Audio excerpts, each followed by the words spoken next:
पौड़ी में गढ़वाल सांसद और पूर्व सीएम तीरथ सिंह रावत के बयान पर सियासत शुरू हो गई है। दरअसल कुछ दिन पहले ही विकास कार्यों की बैठक लेने पौड़ी पहुंचे गढ़वाल सांसद ने पौड़ी की समस्याओं पर सवाल पर कहा था कि पौड़ी में कोई भी समस्या नहीं है, जिस पर अब कांग्रेस नेता नवल किशोर ने कहा है कि सांसद के इस बयान से साफ जाहिर होता है कि सांसद क्षेत्र की समस्याओं के प्रति कितने गंभीर हैं। उन्होंने पौड़ी अस्पताल की समस्याओं को बताते हुए कहा कि जिले में स्वास्थ्य सुविधाएं सबसे अधिक खराब हैं, जिससे जनता परेशान है। क्योंकि पौड़ी की मैं एक भी समस्या नहीं सुन पाता हूं, जबकि यहाँ सारे जनप्रतिनिधि यहाँ बैठते हैं। चाहे मैं विधायक की बात करूं, चाहे आपके जो जिला अध्यक्ष है बीजेपी की वो हैं, जिला पंचायत अध्यक्ष हैं, मगर पौड़ी की एक भी समस्या यहाँ उजागर नहीं हो पाती है। हम लोग किस तरह देखेंगे इस चीज़? पौड़ी की कोई समस्या नहीं है, इसलिए कोई उठाता नहीं, उठाएंगे तो संज्ञान। गढ़वाल सांसद तीरथ सिंह रावत जी के द्वारा एक बयान दिया गया, जिसमें उनके द्वारा कहा गया है कि पौड़ी में कोई समस्याएं नहीं है। सांसद जी, मैं आपका ध्यान आकर्षित करना चाहूंगा कि पौड़ी में समस्याएं बहुत हैं, मगर जो ज्वलंत समस्या है वो है जिला अस्पताल पौड़ी, जिसको कि आपकी सरकार के द्वारा बर्बाद कर दिया गया है। पौड़ी अस्पताल की समस्याओं से आज पौड़ी का हर नागरिक परेशान है, और जो आपने बयान दिया है उस बयान से ये झलकता है कि आप अपने क्षेत्र की समस्याओं के प्रति कितने गंभीर हैं। माननीय सांसद जी, मैं आपसे ये मांग करता हूं कि आप जिला अस्पताल की जो बदहाली हो रखी है, इस अस्पताल को निजी हाथों से हटाकर पुनः सरकार यहां पर अपनी व्यवस्थाएं दे। सरकार अच्छे डॉक्टर भेजे, अच्छे टेक्नीशियन भेजे, ताकि यहां की जनता को अच्छी स्वास्थ्य सुविधाएं मिल सके। और पौड़ी में बेहतर स्वास्थ्य सुविधाएं न मिल पाना यहां से पलायन का एक मुख्य कारण भी है। सांसद जी, मैं आपके संज्ञान में लाना चाहूंगा, समस्याएं बहुत हैं, मगर मैं एक मुख्य समस्या पर आपका ध्यान आकर्षित कर रहा हूं, और मुझे आशा ही नहीं, उम्मीद है कि आप अपनी सरकार तक इस बात को पहुंचाएंगे।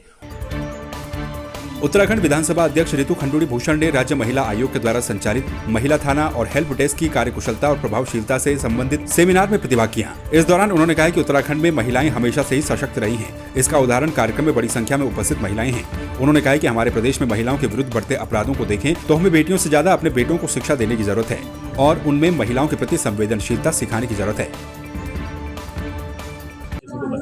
देखिए, सबसे पहले तो मैं महिला आयोग की जो हमारी अध्यक्ष हैं माननीय कुसुम पंडवाल जी, उनको बधाई देना चाहूँगी कि बहुत ही एक अच्छा कार्यक्रम आज पुलिस लाइन्स देहरादून में हुआ है, जहाँ हमने बात की है महिला हेल्प डेस्क की और थानों की, और वो किस तरह से और सशक्त तरीके से हमारी जो बहनें हैं उनकी मदद कर सकते हैं। तो आज काफ़ी लोगों ने यहाँ पर चर्चा की, और मुझे बहुत खुशी है कि हम दोनों पहलुओं को सुन रहे हैं। एक पहलू जहां आम जनता को किस तरह की दिक्कत होती है, दूसरी तरफ से थानों में किस तरह की परेशानी होती है जब उन्हें इन चीज़ों को सॉर्ट आउट करने की जो परेशानियां होती हैं उनकी बात होती है। तो आज इसके बाद भी आगे कार्यक्रम जारी रहेगा, बातचीत होगी।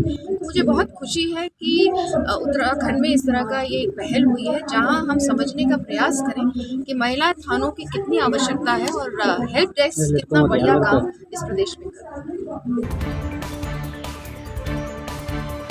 बेरीनाग विकासखंड के बरसात गांव के बजेत निवासी गिरीश पंत प्रवासी भारतीय अवार्ड प्राप्त करने के बाद दुबई से पहली बार गृह क्षेत्र पहुंचे, जहां पर ग्रामीणों और स्थानीय लोगों सहित विभिन्न संगठनों ने उनका स्वागत किया। सामुदायिक स्वास्थ्य केंद्र बेरीनाग में एक सम्मान समारोह कार्यक्रम का आयोजन कर गिरीश पंत को सम्मानित किया गया। आपको बताते चलें कि गिरीश पंत पिछले 6 वर्षों से दुबई में रहकर 1200 प्रवासियों को उनके स्वदेश पहुंचाने में मदद कर चुके हैं। यूक्रेन और रूस युद्ध में फंसे कई छात्रों को रेस्क्यू कराकर उन्होंने घर भेजा था। मैं मेरे उत्तराखंड से ही बिलोंग करता हूं। मेरे दादाजी स्वतंत्रता सेनानी थे और पिताजी तो बागेश्वर में आचार्य रहे सरस्वती शिशु मंदिर में।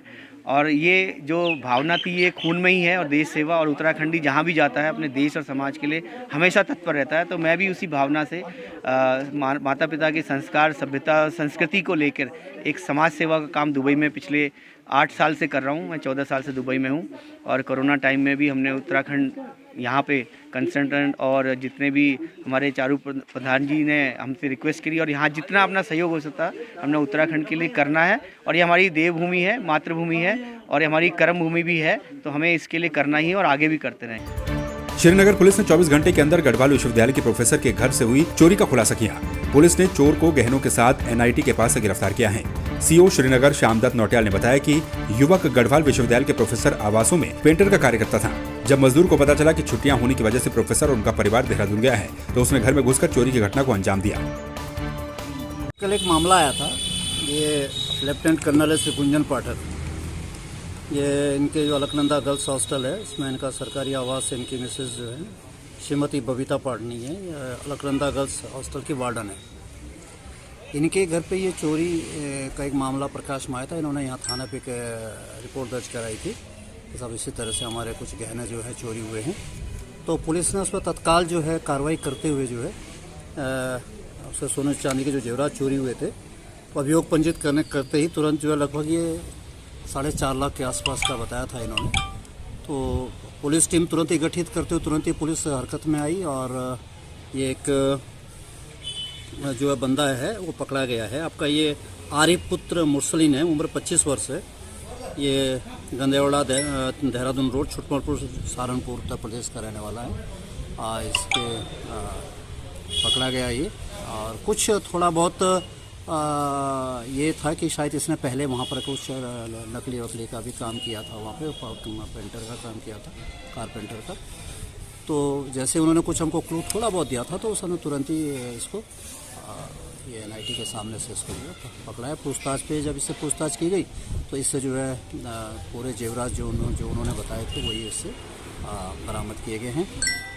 और ये भी हुआ कि इससे पूछताछ के दौरान पीछे एक हमारी 3 अक्टूबर को एक चोरी हुई थी 2022 में ग्लास हाउस में। वो भी प्रोफेसर के यहाँ चोरी हुई थी, प्रोफेसर दीपक कुमार के यहाँ। तो वो भी हमारा एक मामला पेंडिंग था। इससे काफ़ी पूछताछ करने के बाद तो इसने कबूल किया कि हाँ वो चोरी भी जो है इसका हाथ है, और बाकी अभी और भी पूछताछ इससे की जा रही है। तो ये इसको अग्रिम कार्रवाई जो मुकदमा कार्रवाई का पंजीकृत किया गया था, तो अग्रिम कार्रवाई की जा रही है,